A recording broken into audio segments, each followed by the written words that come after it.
to potentially impeach President Trump over his dealings with Ukraine is taking a major step forward right at this hour, as the House of Representatives completes a test vote on the issue of impeachment itself. The House is considering a resolution that will serve as a roadmap for the process going forward, including televised public hearings that obviously could dramatically reshape country's interpretation of what the president did. We need to talk about something absolutely critical happening right now with Trump and Congress, because there's massive confusion about what's actually real versus what's speculation.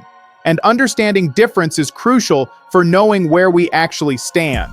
There are impeachment resolutions filed against Trump. There are members of Congress calling for his removal. There are constitutional mechanisms that could force him out of office. All of that is real. But has Congress actually voted for emergency removal? Has Trump refused to resign? Is he being forced out right now? We need to separate what's happening from what could happen, because machinery for removal exists. Evidence of impeachable conduct is documented, but actual removal requires political will that may or may not exist yet. But real quick, before we get into this, let's be honest. You can't really trust mainstream media anymore. That's why we built John Brown Show, to bring you real stories, real context, and no corporate spin. If you want to stay ahead of the headlines, please subscribe, because you might think you are but aren't. Your subscription actually matters here. All right, let's get into what's actually real right now. Multiple impeachment resolutions have been filed against Trump in current Congress. House Resolution 353 contains 7 articles of impeachment. Article 1 charges obstruction of justice. Article 2 charges usurpation of congressional appropriations power. Article 3 charges abuse of trade powers and international aggression. Article 4 charges First Amendment violations. Article 5 charges creating unlawful office. Article 6 charges bribery and corruption. Article 7 charges tyranny. That's actual language in formal impeachment resolution. Tyranny. Share this video with everyone you know, because those aren't hypothetical charges. That's official congressional document filed by members of House. It exists. It's sitting in Judiciary Committee right now, laying out comprehensive case for why Trump should be impeached and removed from office. 7 different categories of high crimes and misdemeanors, all documented, all specific, all ready to be acted on if Congress has political will to move forward. There are also other impeachment resolutions. House Resolution 415 describing Trump as abuser of presidential power who should be impeached for high crimes and misdemeanors. House Resolution 939 making similar charges. Multiple formal accusations from multiple members, all creating record of impeachable conduct, all establishing that significant number of Congress members believe Trump should be removed. And there are calls for Trump to resign. Individual members of Congress have said publicly that Trump should step down voluntarily. Opinion pieces have argued he's unfit for office and should resign rather than force Congress to remove him. Activists have organized campaigns demanding resignation. That's all real. Those voices exist. Those demands have been made. Think about what that means. So when you hear about Congress demanding Trump resign or voting for emergency removal, there's kernel of truth there. Impeachment machinery exists. Resignation calls exist. Constitutional mechanisms for removal exist. But has any of that translated into actual votes for removal? Has Congress as institution demanded resignation? Has emergency removal been triggered? That's where we need to be careful about what's real versus what's speculation. Make sure you're subscribed to John Brown Show, because here's what constitutional mechanisms for removal actually are. First is impeachment. House of Representatives votes to impeach by simple majority. Then Senate holds trial.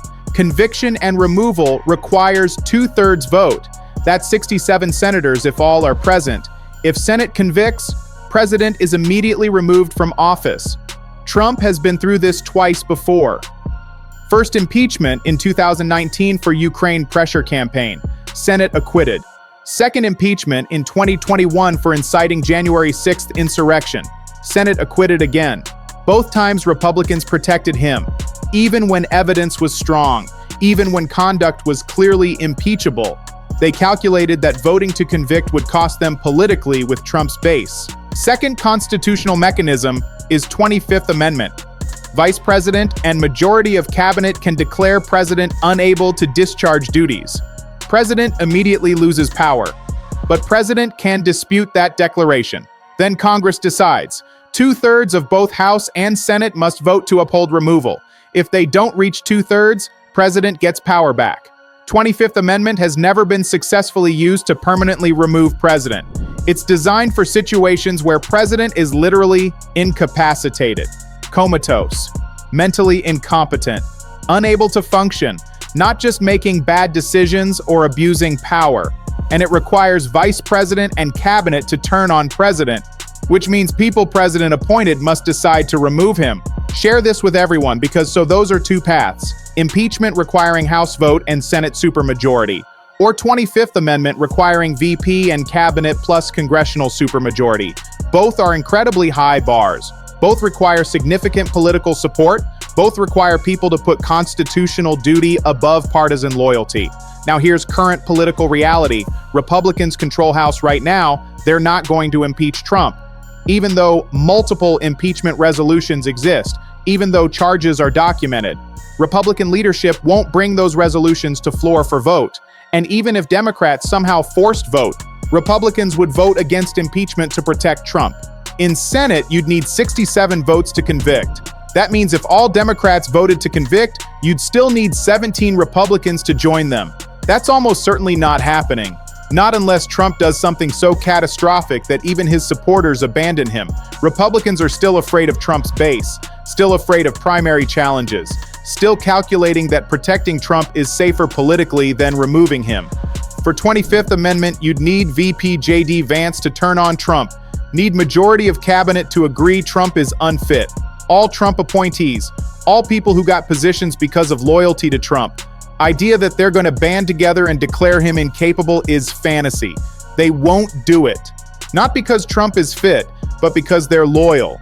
Because turning on Trump would end their political careers. So constitutionally removal is possible. Legally, mechanisms exist. But politically, will doesn't exist yet.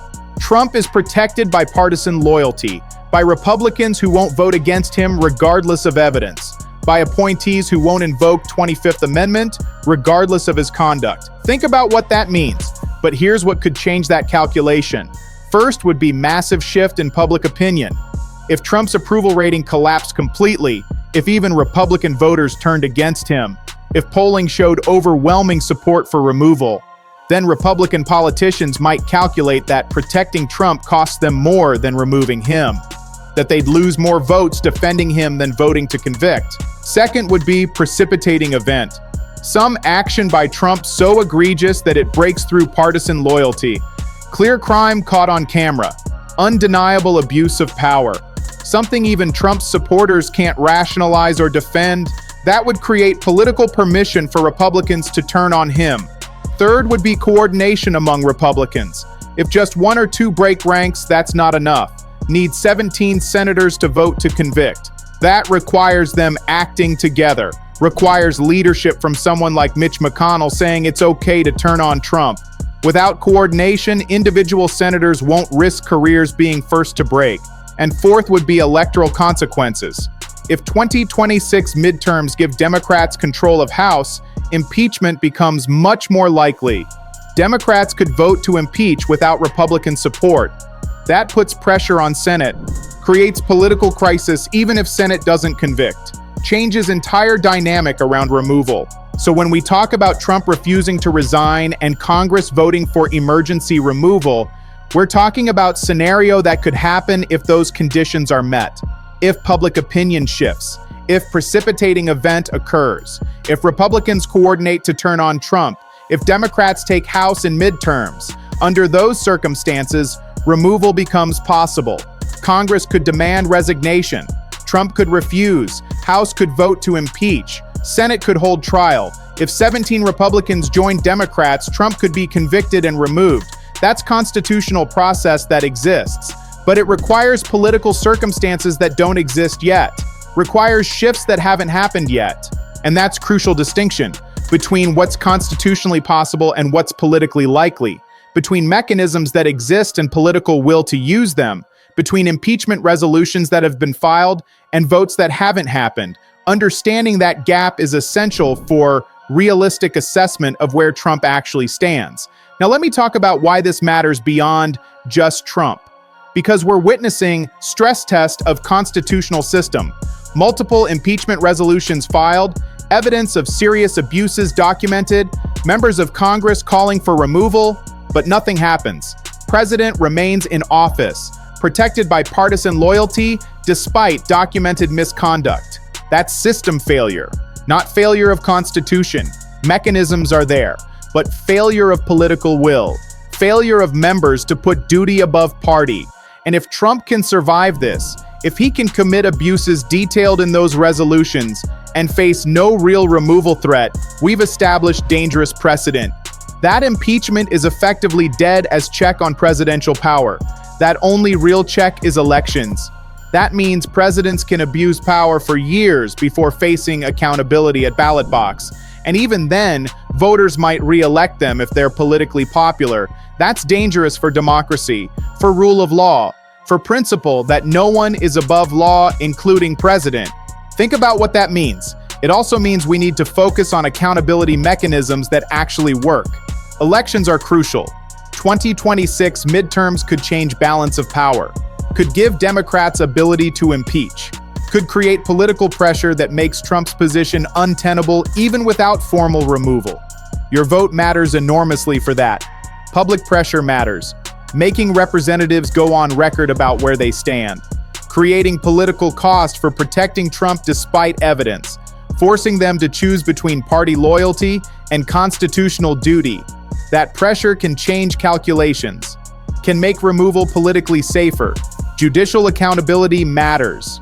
Courts holding Trump accountable for crimes, enforcing judgments against him, refusing to let him escape consequences through delay tactics. That's another form of accountability that doesn't require Congress. And historical record matters. Documenting Trump's abuses, creating record for future generations, making sure his presidency is remembered accurately, not through propaganda, but through facts. That's accountability, even if removal doesn't happen.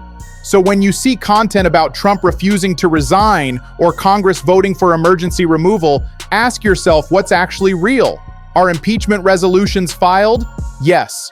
Are members calling for resignation? Yes. Do constitutional mechanisms exist? Yes. But has Congress actually voted for removal? Has Trump actually refused resignation ultimatum? Is emergency removal actually happening? Those are different questions.